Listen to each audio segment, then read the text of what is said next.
Now, once you've got your bow all put together, the scope's mounted on it, it's time to sight it in.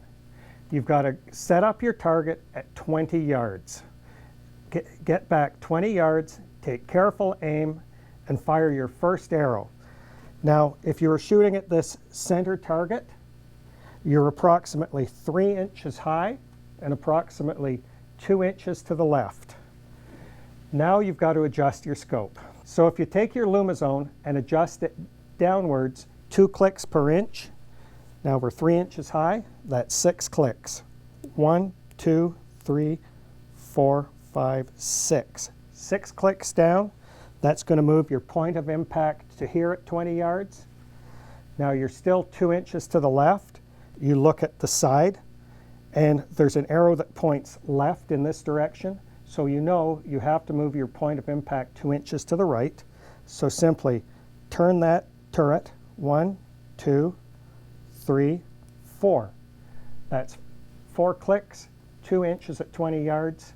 That's going to move your point of impact right into the center.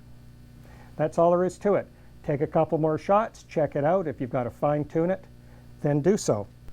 Once you've got your Lumizone or Verizone scope on the bow and sighted in for 20 yards, and you've got the speed ring set properly, say your bow's shooting 325 feet a second.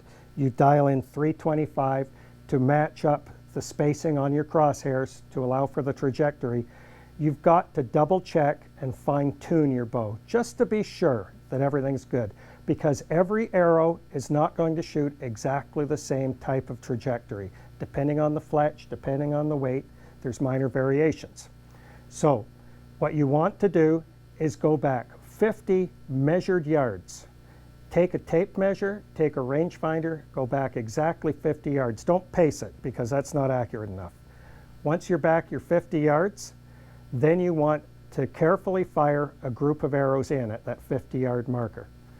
Using your 50-yard marker, if they hit high, that means the bow is shooting faster than it's set for, so you've got to turn your velocity ring up a little bit until you can shoot at 50 yards and the 50-yard marker's dead on.